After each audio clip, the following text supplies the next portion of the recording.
Localizada a cerca de 464 quilômetros da Argentina e 12,8 mil quilômetros da Inglaterra, as Ilhas Malvinas até hoje são alvos de disputa e controvérsias entre ambos países. O arquipélago, que hoje é considerado território do Reino Britânico, foi palco de um conflito armado que durou 74 dias e causou a morte de 907 pessoas, sendo elas 258 britânicos e 649 argentinos. Para entendermos de forma mais clara o motivo desse conflito, é importante observarmos um pouco mais do ponto de vista dos países que participaram desta guerra. De um lado, a Argentina acredita que o arquipélago foi colonizado por exploradores espanhóis a serviço da coroa espanhola e, consequentemente, as ilhas seriam extensões das terras espanholas.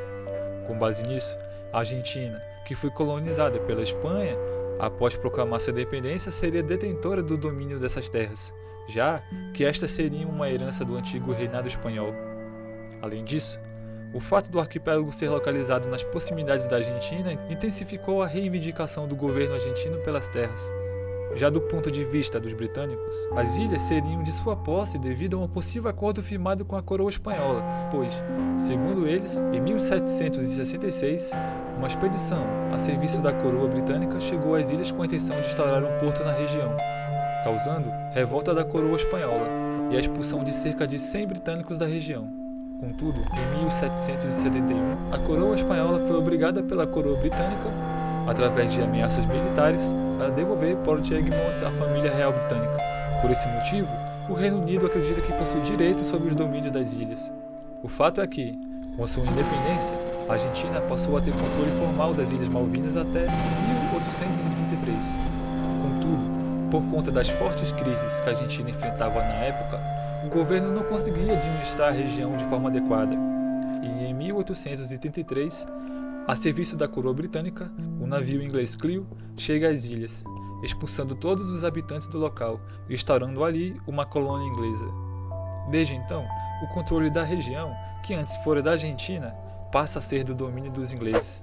Porém, a crise chega ao seu auge somente em 1982, ano em que os países chegam às vias de fato e iniciam um conflito armado. Tudo se inicia após um ataque militar argentino, que contou com a participação de cerca de 5 mil soldados às ilhas Geórgia do Sul e Sandwich, que eram controladas pelo Reino Unido. Após o ataque, os países romperam relações diplomáticas, e muitos dos países que apoiavam a Argentina na causa antes dos ataques militares às ilhas condenaram as ações do governo argentino e passaram a apoiar o Reino Unido. No Reino Unido, a notícia de que a Argentina teria feito um ataque militar a territórios pertencentes à coroa britânica levou a população em geral a apoiar retaliações militares de grande porte, e os debates passaram a ser bem reais no parlamento. Então, com a aprovação da população e do parlamento, o Reino Unido decidiu enviar tropas para as ilhas, na tentativa de retomar a posse dos seus territórios e de mandar uma mensagem para o mundo de que ainda era forte e de que não tolera esse tipo de comportamento apresentado pela Argentina. No final de abril, 28 mil soldados em 100 navios chegaram para retomar a posse da ilha. A Argentina contou com uma tropa de 12 mil soldados e cerca de 40 navios. As relações diplomáticas entre os países só foram restabelecidas em cerca de 1990. Porém, ainda hoje existem divergências sobre o direito de posse do arquipélago. Atualmente, as ilhas contam com uma área de 12.175 km², e com uma população cerca de 3 mil pessoas. O idioma predominante é o inglês, e a economia é baseada em produtos secundários, sem a existência de grandes indústrias no local.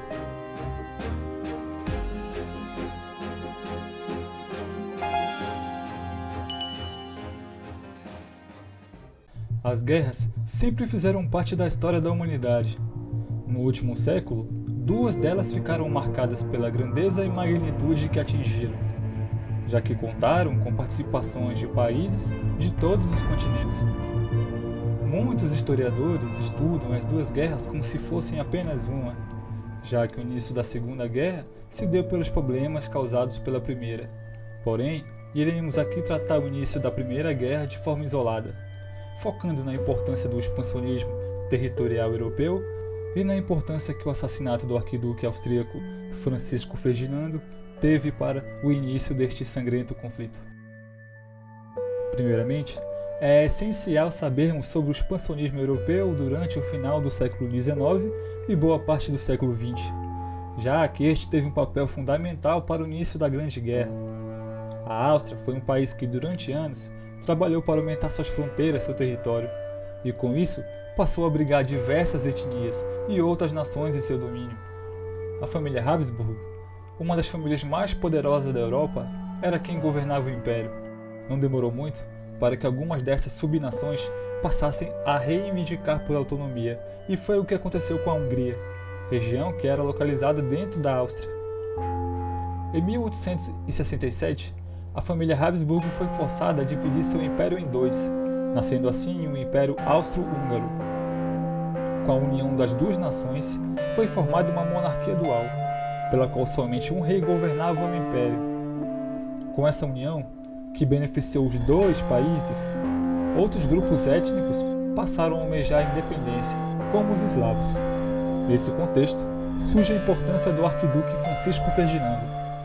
Francisco era o príncipe do Império Austro-Húngaro e, consequentemente, o sucessor do trono. Em 28 de junho de 1914, Francisco Ferdinando e sua mulher foram assassinados na cidade de Sarajevo por um grupo sérvio denominado Mão Negra. O grupo era formado por jovens que eram contra o Império e a favor da proclamação da Sérvia como um país independente. O assassinato do arquiduque desencadeou conflitos entre o Império e a Sérvia. Os jovens responsáveis pelo atentado foram presos e julgados. Porém, o Império não ficou contente com o julgamento, exigindo ao governo sérvio atitudes que ocasionaram na extinção do grupo Mão Negra. O governo sérvio recusou a proposta do Império, e assim o Império Austro-Húngaro rompeu ligações diplomáticas e declarou guerra à Sérvia. A partir disso, começaram a surgir diversas alianças entre os países que estavam ao lado do Império e de países que estavam ao lado da Sérvia. A escala da guerra começou a ficar cada vez maior, tomando proporções como nunca vista antes. Todas as superpotências europeias entraram no conflito. A Rússia e a França lutaram ao lado da Sérvia, enquanto a Alemanha e a Itália, que mais tarde decidiram trocar de lado, colocaram-se ao lado do Império. A guerra teve duração de 4 anos e causou destruição econômica e humanitária no mundo todo, vitimando mais de 10 milhões de pessoas.